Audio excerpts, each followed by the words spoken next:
Welcome to Grief is the New Normal. I'm Dr. Heather Taylor, a licensed psychologist and grief specialist, here to help change the conversation about grief and build community and connection while we all adjust to this new normal we are living in. This podcast is for you if you are grieving or if you are supporting someone in a season of grief. I'm glad you're here. Welcome back, everyone. I am so excited about today's guest. Joining us, we have Tara Accardo. She is a grief and transformational life coach. Tara, thank you so much for being here. Thank you so much for having me. I've been looking forward to this. This is great. And Tara is also the host of Life with Grief podcast, and she just has such an amazing story. And so we thought we'd do a little pod swap. Tara, do you mind sharing a bit about yourself and your story and what got you into this work? Yeah, absolutely. I will try and tell the abbreviated version because it's a bit of a story, but okay, we love a story. You're good. Yeah, I mean, as grievers, we have many.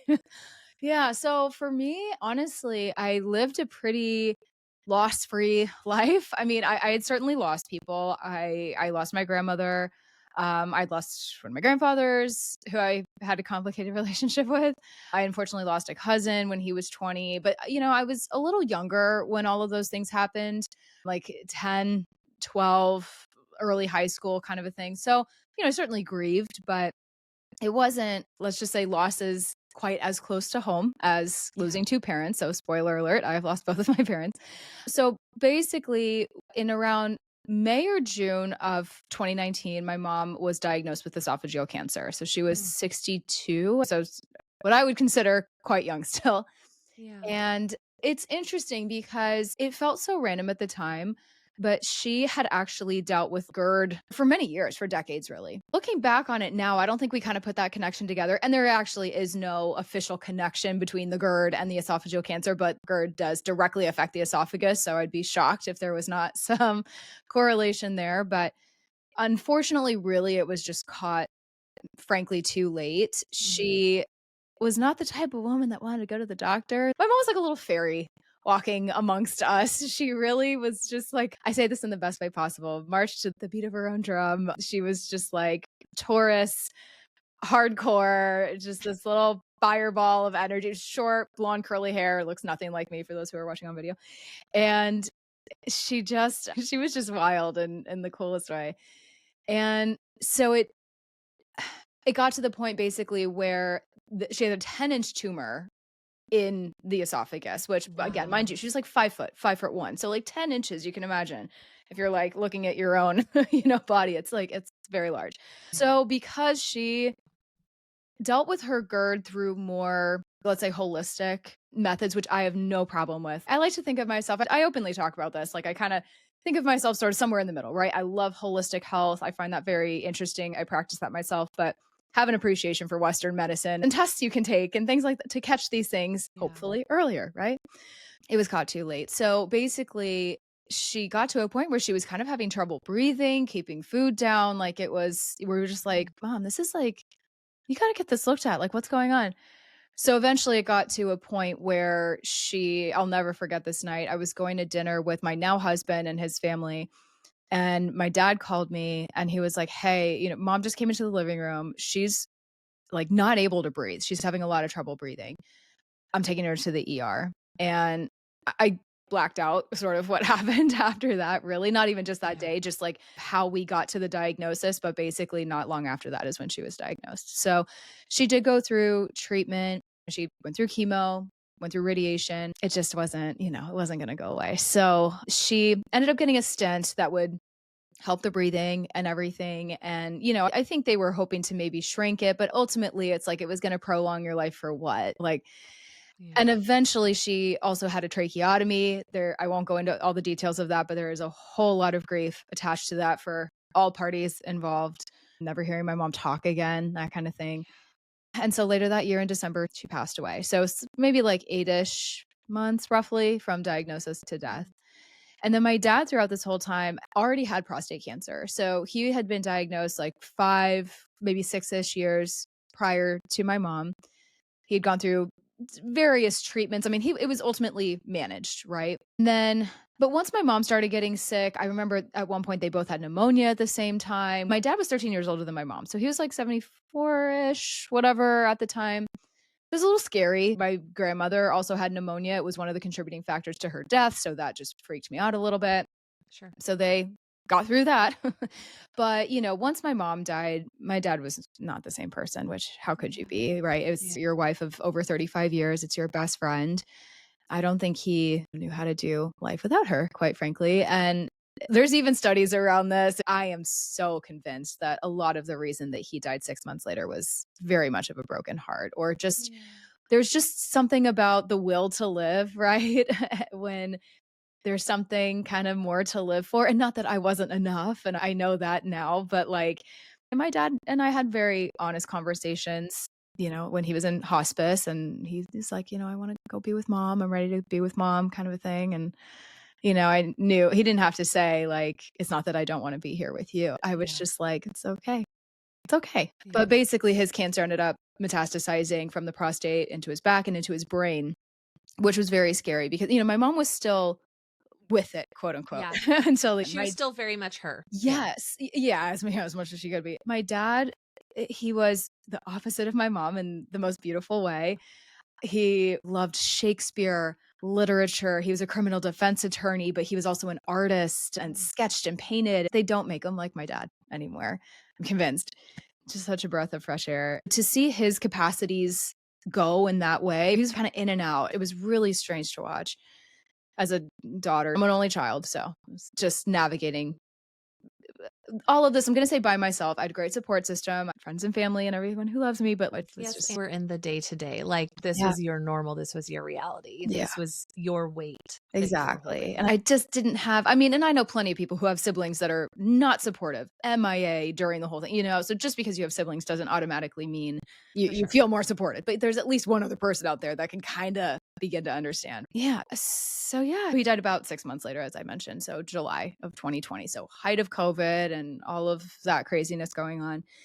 And then within that as well, I also went through a breakup. So my now husband and I, spoiler alert, we got back together, obviously, but I'm convinced that the grief and a lot of what we were going through and our just relationship changing and evolving, I was not the same person. I was not going to be the same person after going through all of this. Nor would he be. He didn't know what to do. He has been, I'm going to knock on wood, very blessed in that he's really been very untouched by deep loss. And I love that journey for him, but that has not been my journey. And there's a lot of things about the relationship that kind of broke down. That's a podcast for another day. But basically, this is probably easily one of the worst days of my life, other than the days that my parents and dog died. But the same night that we broke up, it was a Sunday night, I'll never forget it. And I texted or called my dad to say, I was like, coming over. John and I broke up. I got here and he was like catatonic in bed. Like he could not really speak. Like again, cancer was in the brain at this point. He's very dehydrated. It was really, really bad. And I had to call the ambulance and he never came out of care, like hospital, ICU, hospice care after that. That was what I thought was rock bottom. So fast forward, dad eventually passes away, as I mentioned. My husband and I do rekindle things. We start talking again. He had reached back out and was like, hey, I kind of made a mistake. I was like, yeah, you did. I'm just kidding. But I was like, okay, I will hesitantly speak to you again. I'm still really going through it. We actually started talking again, so to speak, even before my dad died. But yeah, it was a bit of a road to get back on things. I was not going to just go back into it. He actually said, like, I don't see a future with you, really. And I was like, well, I'm not going to sit here and try and convince you, but like, and after unpacking it later, I think what we both realized and what he had realized was like, I missed the version of us before all of this grief and this sadness. And I'm like, don't you think I did too? Yeah. But this is, I think he had these realizations like, okay, this is life. This is the nature of life and loss and everything in between. And, I'm paraphrasing a lot of the conversations and things that we had. Sure. We found our way back to each other, which was beautiful. And during all of this time, I also had my geriatric dog. my beloved princess, the little Bichon Frise, who was the sister I never had, is what we always joked. And she was like 18 at the time that all of this was going down. Fast forward to the following year after my dad died. Basically, she had a little bit of a history of seizures, one, maybe two a year. It was a little scary, but basically, and this is almost upsets me more than anything that ever happened with my parents' care, but basically the vet that we took her to in order to get certain medications, they were like, she needs a rabies shot. And we're like, she's 19 years old. Do you honestly think that's necessary? Against my better judgment, gave it to her. She had a negative reaction to that. Seizure after seizure. 2 days later, she was dead. You have no idea how badly I wanted to like sue the hell out of this vet. Like it was, oh my God. When Heather, when I tell you the anger that I had to work through, I still like even just talking about rage because there's so much in me that is bothered by that. But honestly, more at myself because my intuition was like, don't do it. She doesn't need it. And I didn't listen to that. And I will always regret that. And, listen, she was 19. I don't know how much longer she had anyway, but like I knew in that moment she was fine. You gave her that shot and now she's dead. So like, this is your fault. This is anyone's fault but mine. Right. Yes. And that's essentially the end of the story. But that, when I mentioned before, I was like, yeah, this has to be rock bottom. No, that was rock bottom when I lost my dog. Cause it was, and this is why I say my pet loss is so underrated, right? Absolutely. I joked, was like the sister I never had, but truly she was the little bit of glue that kept me in my little family unit. Me, my mom, my dad, and my dog was just in less than 2 years, just gone. And and I've kind of never felt, I'm not going to say like I never felt whole since then, but like it's really trippy not having that immediate family unit like intact anymore. Like it's a next level feeling of like aloneness and isolation that I've had to work through than I could possibly. I mean, I think a lot of people here listening can empathize with that. It's like an horrible. untethering. It was those things that kept you anchored and tethered and touchstones You to like who I literally am at feel my like core. You're just in the air floundering and like how do I get grounded again? How do I get grounded again? How do I find my way back? Okay. I know. Like where to start unpacking that. But yeah. So that's really eventually how I got into this work. I mean, that is really what inspired me to eventually, and I can go more into this or we can touch on it later, but like ultimately maybe a year and a half or so later is when I felt being called to other fellow grievers. I was like, I've been through all of this. I feel like this not happened for a reason, but I want to make something with this. I'm feeling very called to sort of share what I've learned, what I know, whatever. And that's where this all started for me. Yeah. So then in that same vein, like, tell me about the work that you do. You're a grief coach, a transformational life coach. You do soul purpose work. Like, do you mind sharing a bit about that? Of course. Yeah. So basically, I never know how to like word this. Losses become gains, I guess you could say, is like my parent brand, if you will. So as I mentioned about that year and a half point, I was feeling good. I was like, I'm feeling like kind of inspired by life again. I've certainly was not healed by any stretch of the imagination, but if anything, I think I was looking for like an outlet even more. And I had been wanting to start a blog for a long time, but I just wasn't called to have like a lifestyle blog where I just talked about what I did every day. I was like, no shade to anyone who does that. But I was like, I guess I just want a different sort of subject matter, if you will. So that's kind of where I started. And throughout 2022, I was just writing piece after piece. And I launched that, so to speak, in late 2022. Started my Instagram account and all of that. And I just started sharing my work, my writing with people, and people found it helpful. Some people did at least. And so it's just been kind of growing from there. But honestly, once I launched that, so like I said, that was November. By December, late December, January, I had enrolled myself in a grief coaching certification course because I was like, I want to really dig into this. I want to like, there's like just the way people were reacting and like, thank you so much for talking about this and whatever. I was like, maybe I can really help people with this. Like, okay, this is interesting. So I started exploring that, got certified, and then it just kept ramping up from there, really. So yeah, so now this is 2023 by now. So that's when I got inspired to start the podcast. So originally it was the Losses Become Gains podcast, fun fact.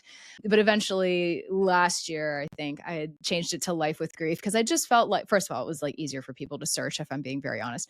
But to really it's about making grief accessible, right? Like, if anyone ever questioned what the podcast is about, it was about life with grief. There you go. But originally started it because I wanted yet another outlet to share. I was like, okay, blogging's great, super in my blog still, but like I got more to say and I want to talk it out. And I want to amplify and share other people's stories just like you do. So, and that has also been transformative, just having other people's stories and hearing other people's experiences. Cause, I have experience with parent loss, pet loss, relationships ending. I also went through a ending engagement years before that. Again, another story for another day. But, so I've had my fair share of that. But like I said, I don't have siblings. There's certain losses I can't speak to really personally. Sure. Not that I can't try and help people through that, but that's why I just want to invite other stories into the mix too. Once I had started that, I actually had come across, I don't know if you're familiar with Sahara Rose or I think they call it the Highest Self Institute now. They rebranded, but basically they offer, I think 2 or 3 different certifications. Again, they changed it a little bit since I did it, but I think they still offer like soul purpose coaching. And I was like, well, that's interesting. What is this? Basically, in terms of like this soul's purpose and that angle to all of this, I was going through a time in my life where I was like, I feel like I have been really, really deeply, profoundly changed by what I've been through, as many of us do. But I was at a point where I was like, I want to embody this in terms of the work that I'm doing. I just feel my entire life shifting, my career path, my spiritual path. Like there's just so many aspects of this that were just really evolving for me. So I felt very led and very called to do that particular certification because the grief coaching and all of that, that's very important. That's very sacred to me. As far as I am concerned, at least as of this point, I will always offer that. But what I had learned in my own journey and in my own experience so far was that big grief and loss like this, it does change your soul a little bit, right? How could it not? Absolutely. And with life, there is death, and loss, there's life, and all of these things. And I'm like, oh my God, these things are so intertwined, actually. So technically speaking, even though I offer grief coaching, life coaching, and they seem very separate, it's so intertwined. It's really just, I'm just meeting people where they're at on the spectrum. Really. So yeah, that was a 6-month certification. That was much more intensive, but super amazing and inspiring and rewarding. So yeah, I incorporate that into the grief work that I do for sure. And even some podcast episodes and things like that to help people just rediscover themselves, whether it is the loss of a loved one or the loss of a job or just a sense of identity, or you've had to move or whatever, like whatever dark nights of the soul, right, that we go through and whatever major or even minor shifts in life that we are trying to work through, but we are feeling called to do something different or do something more. And that might feel really scary, or we might be confused by that, or we might be really lit up by that and excited, but then we're just like, okay, what next? What do I do now? Like, and I need someone to help guide me through this.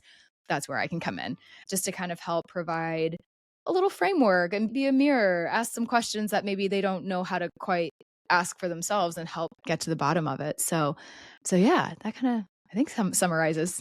Absolutely. That's great. When you experience a loss, whether it's a death related loss or a non-death loss, we are altered. We are changed by those things. And so finding people to journey with us through those transitions and figuring out, what do I want now? Who am I now? What's a priority to me now? Exactly. That soul, that sense of purpose, that core identity, those touchstones, it's different now. So what do I do with that? And it's going to look different for each person, and we're each going to have our own path in navigating that. So I think that's awesome. Yeah, it's super rewarding. Like truly some of like the aha moments, so to speak, that people have, or, with some of my coaching packages, I'll have what I lovingly call homework, but it might be exercises or prompts that they can do after a particular session. And they were like, Tara, I get a lot of different types of feedback on it, all positive usually, but they're like, I haven't dug into this. Maybe I didn't want to. I didn't know I should. I didn't know this was really eye-opening work, right? And it's just coming at things from a slightly different lens that we just don't know how to open ourselves up to. Like, it is tough to do on our own, right? I got there through my own resources and things to kind of help me heal, so to speak. I had help too. Yeah, but it's incredibly rewarding. That's amazing. Yeah. When thinking about compounding grief, right? You experience not just one, but like three major losses. And that can feel really daunting and overwhelming on a person to hold. So, do you mind sharing some of the things that helped you navigate that in those early months and years, even? Yeah, absolutely. So I think for me, and some of these, honestly, they might sound kind of basic, but they're so underrated and they're important for a reason. So first and foremost, and this is why I love my sweet, sweet dog, even though she was only here like 11 months after my dad died, getting outside and like having a reason to get out of bed in the morning, quite literally. So with her, I had to take her out, right? She had to go to the bathroom. I had to take that dog outside. So that kind of forced me. I'm not saying anyone has to go get a dog here to go get outside, but like between that and my mom and my dad as well, but really my mom was an avid walker, and her and I would go on walks and bike rides and all of these beautiful things together, and it was wonderful. And that was always really ingrained in me. So for me, that was my thing. I would go out on a walk that day, one way or another. I would go out and do something. Were there days that I stayed home and did absolutely nothing? Absolutely. But I tried. And the thing with going out and walking, it wasn't just to go out just to walk. I worked through so much of my grief and so much of my thoughts around how I felt about things, my life in that moment, quite frankly, the breakup, because at that point, during a lot of the depending on the time frame of when we were talking about, but regardless, there was actually a point my mom had died. My dad, let's say, maybe hadn't quite died yet at that point, but I knew kind of it was coming. I was certainly not at peace with that, but like I guess I don't know how to word this. I wasn't surprised, maybe? Mm. I sorta knew the writing was on the wall, so all I could do was be as present for him and go visit him and do whatever for him as possible. But with my breakup, I did marry him, but I envisioned marrying him, right? Like that, it was a living loss that I Mm. had to cope with. So I did go to therapy as well. I was doing like, again, COVID. So it was all like online therapy at that point, but I had a great therapist. She was great. And having a third party to work through it with, because I didn't really want the input or the opinions of other people around me, to be very honest. I went really inward. I didn't like Mm. shun people around me, but I spent a lot of time alone. I still, to some extent, spend a lot of time alone. I mean, I have my daughter now, so I'm never like really alone anymore. But I relish in my alone time. I'm very okay being alone, and that's probably because I'm an only child too. I'm just built a little different, maybe in that regard. But I I don't know. I felt like I needed it, I guess. That it didn't Mm. it scared me a little bit, definitely in the early days, like, once I had just lost my dad, it was a little scary being alone, but it was them that I wanted. I didn't really want or need anyone. That sounds so bad, like, no offense to my friends and family, but, like, No, those aren't the people that you that's not offensive. I'm There's like, longing "Oh," for I the just people that I yeah, can't have in right. that same way that I'm used to being able to access. Yeah, I Absolutely. kind of like that had that thought of like, if I can't have my parents, I don't really want anyone right now. And I'm good with that. So I just spent time like getting to know myself and what I really wanted. So therapy definitely helped with that. I only went for a few months, but I kind of just felt like that's just what I had needed.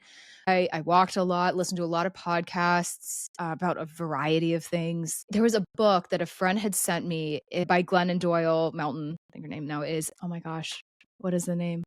I'm blanking on the name, but it's like one of her most famous books, and it was a life changer, and I can't even remember the title, but it was Untamed or Untamed, something like that. yes, Yeah. Untamed.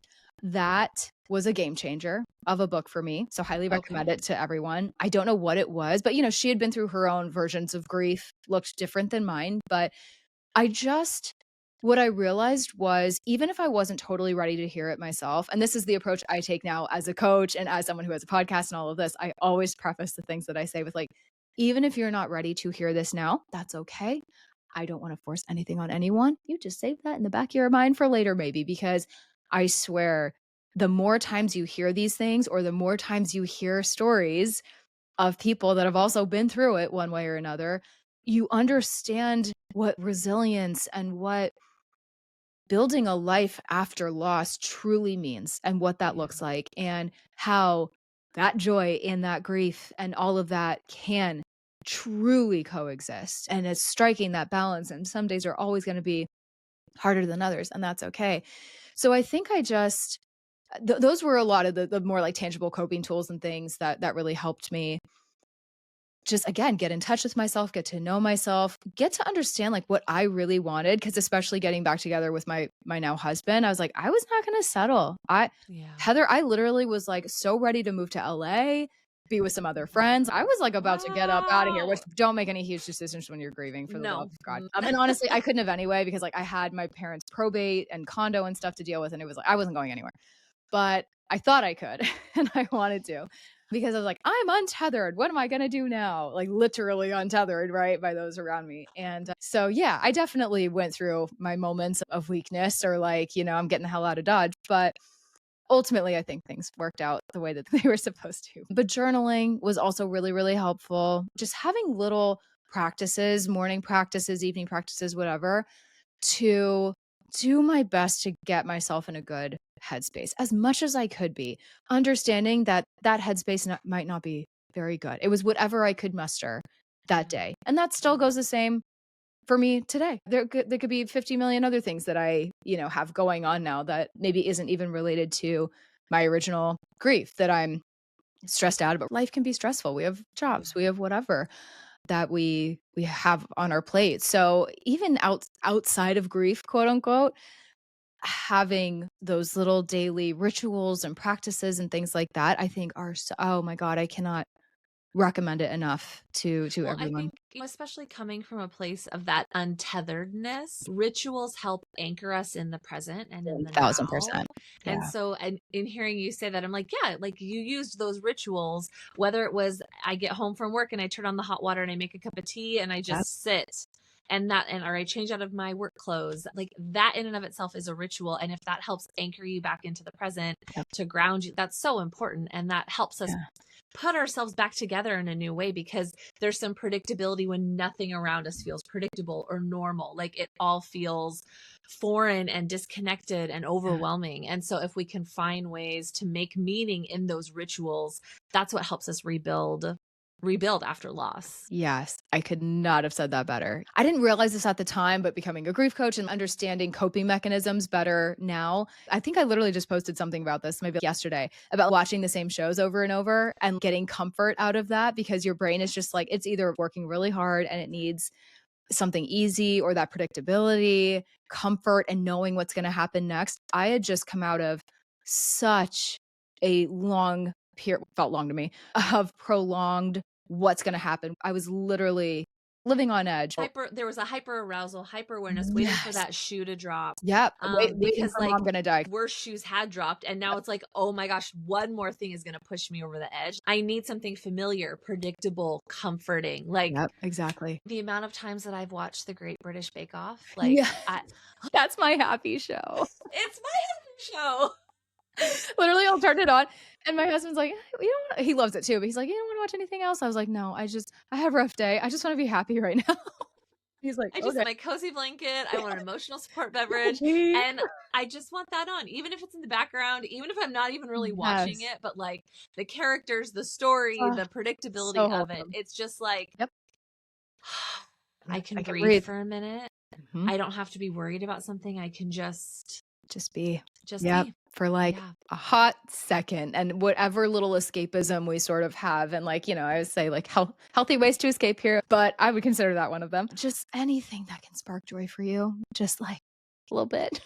And it's hard, and it's so hard depending on anyone here listening, like, where you are in your grieving experience, let's say.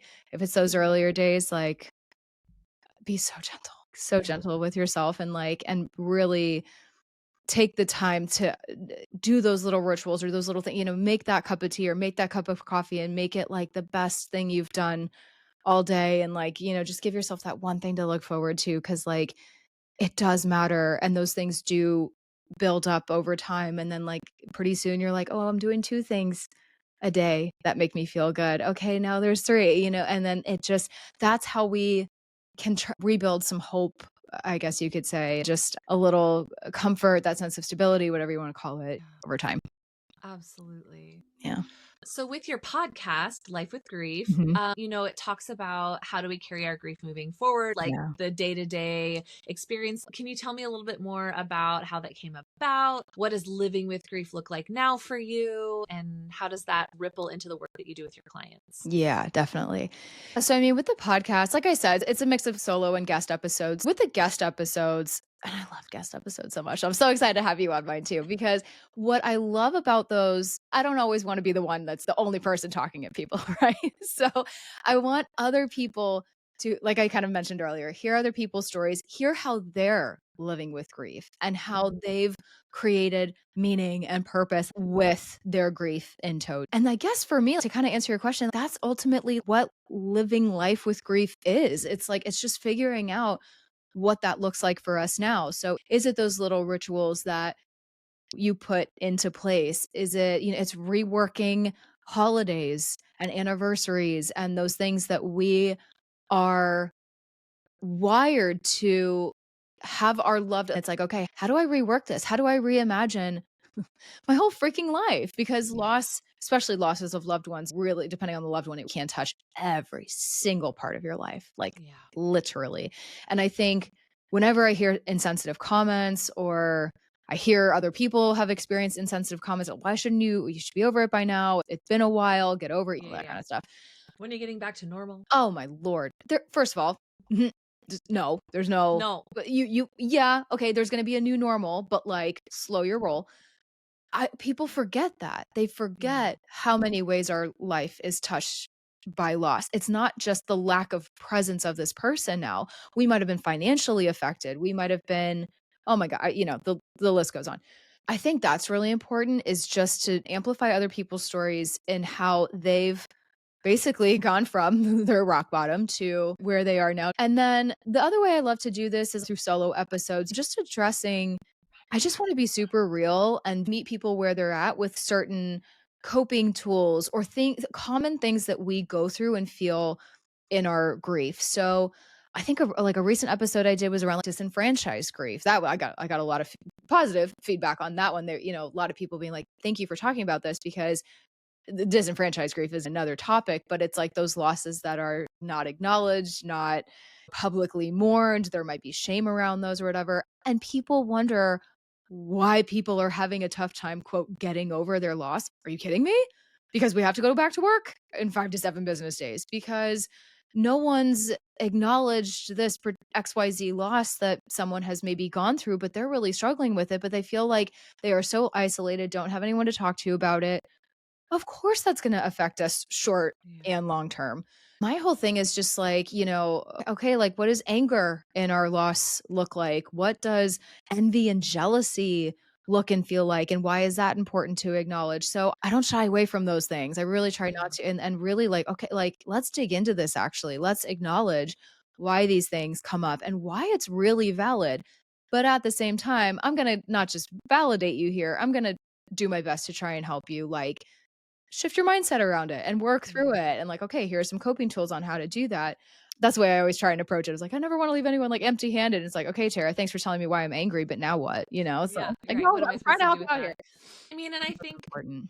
amplifying other stories, it helps normalize that, like, Yes. this is such a commonly lived experience. Like, our own loss is unique to us. Yep. And the relationship we had, the developmental stages, all of that. The more we normalize talking about different types of loss and sharing those stories, the more common it becomes in day-to-day language. Exactly. Like, grief is its own language unto itself. And until you're part of this club, you don't speak the language. And so I think creating more opportunities for people to understand that grief is such a different language, it helps normalize it and validate it in our very grief illiterate, grief phobic society because nobody wants to talk about it. Girl, you nailed that. Yes. Yeah, it is that normalizing thing. Yeah, because there was definitely parts of my grieving experience that I was like, am I wrong for feeling this way? Why does no one else seem to get it? Am I crazy? Am I, all Am I these things doing that we, this wrong? Like, yes, all of these things that we second guess ourselves or we feel guilty for feeling or whatever. I'm just like, oh my God, right. throw that all out the window. Like, let's change the narrative here. Yes. Yeah. Yes. Flip the script. Yeah. Okay, so you've created these amazing spaces. You've got your blog, you've got social media, you've got your podcast. You've created these great spaces where people can feel so seen in their grief. So I guess, what do you hope listeners take away from your story and your podcast? Oh, that's a good question.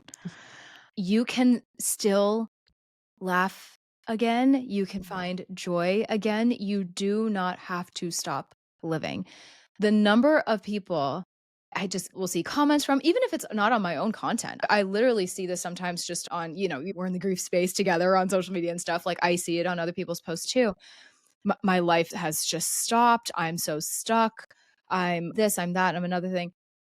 You are so valid in feeling that way. But I just sometimes wonder, this is going to sound maybe a little bit harsh, but I'm just going to say it, like, how hard are you trying to get unstuck?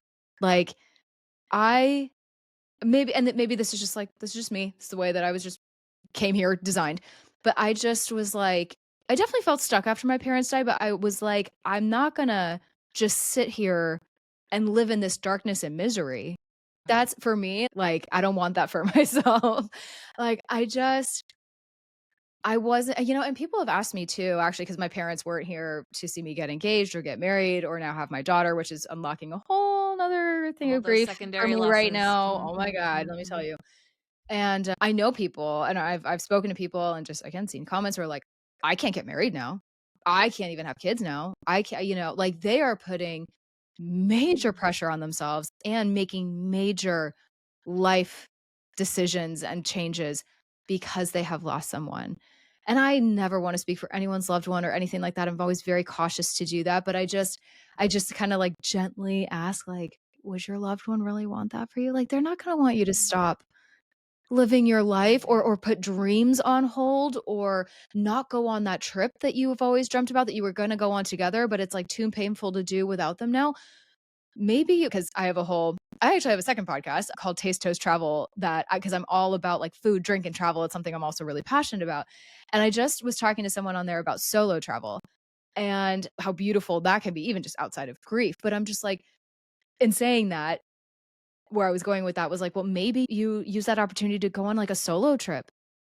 Maybe you learn something about yourself. I mean, there's nothing more like sacred that we can do than like a solo trip to somewhere new and exotic and beautiful and unique. Like it can be very cathartic. Could it be very emotional and difficult and awful? For sure. But grief does a lot of things, but it certainly shows us what we're made of. Yeah. And we do have a choice. I know it doesn't feel that way. We don't always have a choice in how we feel. Sometimes we are just so overcome with anger or disappointment or sadness or whatever. We're human. Like we can't always control how we sort of feel in that way. But we do have a choice in how we wake up and go to bed every single day in terms of coping. And I think that's what's so difficult. And as a coach and like as someone in this space and as someone who has gone through it myself, seeing people wake up and choose friction. They are choosing to stay like contracted and they are choosing to live in that low vibrational state because the world is against them and the gods or universe or whatever did them dirty. And it's just that, rumination of why me? Why them? I coulda, woulda, shoulda done this. So easy to get caught up there. That's so fair. I don't blame anyone for ever. I was there myself. But I think eventually I just got to a point where I was like, and I've even like had guests say this too. They're like, I just got sick and tired of feeling sick and tired. Like that classic. And I was like, amen. Me too. I just wanted to, this is going to sound so woo-woo. I just wanted to live in like light and love. And I eventually just kind of, and again, this is me talking 5 years out, losing my parents now. So this was me several years ago. I might have said this differently, or I might not have believed it, but I believe that they are still around. They are seeing everything that I do. Do I wish more than anything on this planet that they were here physically? Yes. And I mourn that every single day, especially now that I have my daughter. It's like, it's that much more painful. Yeah. But I have gotten to a point where, and this is just, it's time too. Time does not heal all wounds. But I think what a lot of people forget too is that with grief, it is like rewiring our brain, right? We're used to a loved one walking through the door at a certain time of night, or we're used to waking up to them, or whatever the situation is. And that's another reason why people, it's like, oh my God, can we allow people to have enough time with this? Especially if it's a parent or a child or just a loved one that maybe you lived in the same house with, especially, or who raised you, whatever. Like those bonds from a young age, like I'm not a doctor, I'm not a scientist or anything here, but that's a real thing. Are you familiar with mirror neurons?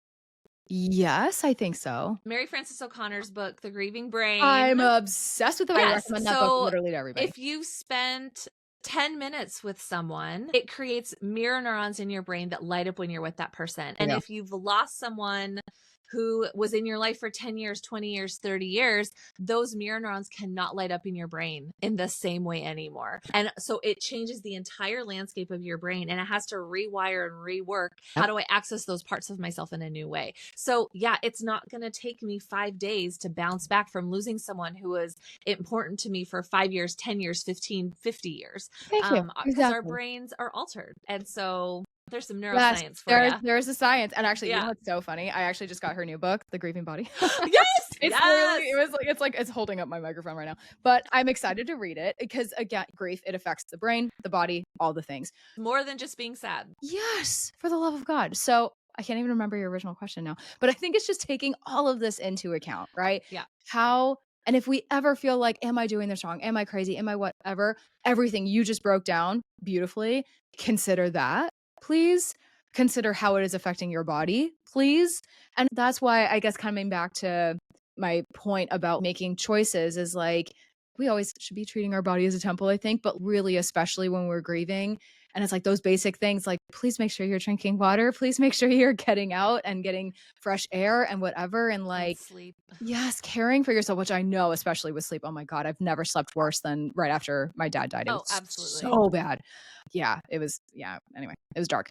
But had I not chosen to take the actions that I did every single day and made a point to decide, no, I'm going to be a better version of myself than I even was. I'm going to take the lessons and the beautiful characteristics and the mannerisms even that my parents had that I loved out of both of them.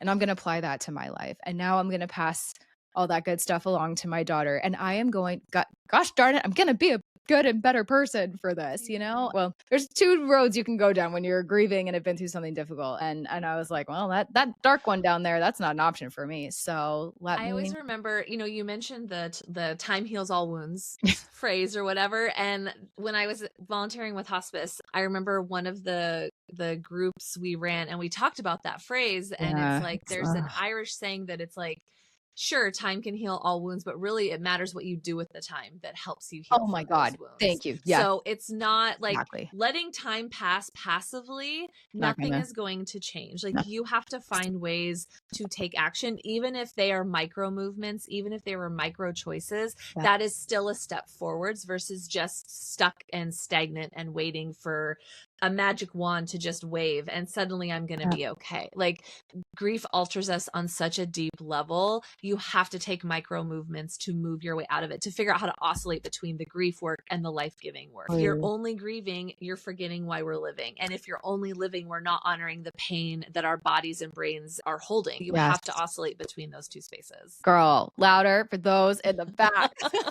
Seriously, it was those. And it's actually so funny because I recently launched like a mini course literally called Micro Moments for Transformation. And it came from grief, obviously, but it came from a lot of my work as like a life coach and the soul purpose stuff. And it's a beautiful mixture of both. And I called it that because first of all, I wanted it to be easy for people to do in just minutes a day. But once I kind of became familiar with that term, like micro moments, the small things, I'm like, oh, I love that because number one, that doesn't feel as overwhelming. And number two, that is when the biggest shifts happen. It's quiet. It's subtle sometimes. It's not always going to just smack us in the face. There are people that wake up some days and are just like, I'm going to be different today. And there's no going back. Hey, good for them. For a lot of us, that's not how it happens. There's like sometimes, and we need a little guidance on that sometimes. And like I said, I sort of had my guidance and my inspiration and stuff from some ways, but that's where working with a coach or potentially working with someone to go through that, it could be helpful if somebody finds that beneficial. But seriously, like, yeah, those little steps, those micro moments, like they're underrated, truly. Well, Tara, is there anything that you were hoping we would touch on today that we haven't had a chance to talk about just as we I start to wrap up? We covered a lot. I loved it because I would bring something up and then you would just hammer it home. And I was like, yes.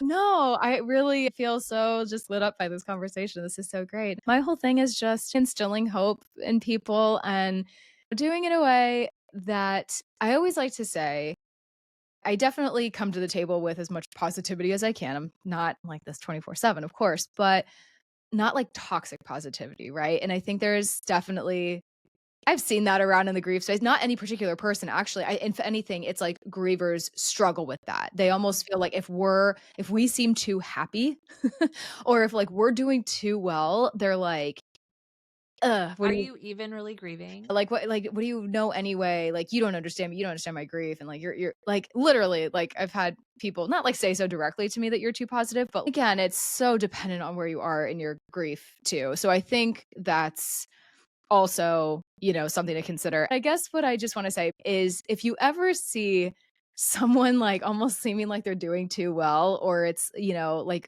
we're ever trying to be like, there's hope, there's joy, there's still life out there after loss, and it just feels kind of offensive. I always say, especially when it comes to like finding gains from our losses, that's all in the eye of the beholder. So I think that's Mhm. just something to keep in mind moving forward is like your gains, so to speak, can look like whatever you want them to look like. And that is such a sacred and beautiful thing that whoever's listening, you can now go through the process of figuring out. And is that process kind of painful sometimes? Yes, absolutely. We didn't ask to be here. We didn't ask to go through these losses, but we can't go back and change them. Right? That's like the thing that it's really tough love that I have with myself sometimes. I don't necessarily encourage this with everybody unless it resonates with you. But anytime I find myself going backwards or getting on myself about something I could have said or done differently, both regarding my parents or just anything in life, well, that's in the past now. So you can't go back and change it. All you can do is right here, right now, decide to do better and decide to take a different action next time, right? You learn. You live and you learn, right? So like I said, coming back to like those choices and just that's always what I encourage is just like find what life looks like and means for you now. You can make purpose or find meaning in it however you want to. And sometimes there's no why things happen. That's just life. But I think in realizing a lot of that, I've released a lot of like, instead of clinging on to like, why me? Why my parents? Why did my mom die so early? Why did my dad have to die of the same cancer that his dad died from? It's like all these crazy things. And I would beat myself up about that for a long time, but I'm just like, why am I arguing with myself? That's not going to bring them back. It's like, I'm not going to get answers by dwelling on this. So what am I doing here? you know? And it took time to get there, but that's where I sort of then got to that point where losses become gains came into fruition. And I was just like, there's a little more here that I think I need to dig into. And so I know what my gains look like for me, but that's where I guess I just invite people like, just think about that of what that looks like for you. And you just never know what might come up for you, or you might start a podcast about grief and loss. You never know. And it could be like the most beautiful thing you've ever done in your life, which I feel that way for a lot of the things I do, the coaching, the podcast, everything. Well, Tara, thank you so much for being on the show today. This has been such a dynamic conversation. I just appreciate your heart and your intention, and you're so articulate in how you're able to really lay out the impact of grief and the meaning you've made from it. Thank So you so much. if listeners want to get in touch with you, what is the best way for them to work with you, get in touch? Do you have any projects you want to share about? Yeah. Everything's really available on my website. So lossesbecomegains.com. I have a couple of different mini courses. One is more kind of focused on grief. It's just a quick little 14-day relief in your grief experience. And I just put that together for those who are just on the struggle bus, so to speak, and just need some relief. Because like I said, I've been there. So that's a really beautiful one. The micro moments for transformation, which I already talked about. That's for, if you're maybe a little further along and are ready to kind of like take your power back a little bit more, but you just need a little boost in how to do that. That's a beautiful one. And then, the podcast, you can learn more on the website as well, but it's on, Apple, Spotify, all those big ones. And then just losses become gains and at Life with Grief podcast on Instagram. And the podcast is on TikTok as well. Awesome. Well, thank you so much for your time and wisdom and sharing your heart and your story for grief. Listeners, thank you so much for tuning in today. Remember to be kind to yourselves, and we'll see you next time. Take care. That's it for today's episode of Grief is the New Normal. If this conversation resonated with you or you think it might benefit someone else, please share it. Sharing can open doors to healing, understanding, and normalizing these griefy conversations. If you're craving deeper insights or ongoing support, consider signing up for the Grief Gap newsletter. It's packed with resources, tips, and personal stories to help you navigate your grief journey. Visit the website www.griefisthenewnormal.com to subscribe. For those who prefer a more personal touch to their healing process, check out my grief journal, Authentically Unapologetic. It's designed to help you explore your grief on your own terms with prompts and exercises that encourage reflection and growth. I'm Dr. Heather Taylor, and I look forward to our next meaningful conversation. Our soothing tunes are provided by the Datacorns. If you're interested in sharing your story, collaborating, or learning more, please email me at hello@griefisthenewnormal.com. You can also stream the episodes on YouTube for more engaging content. Until next time, keep exploring your grief with intention and support, remembering you don't have to do this alone.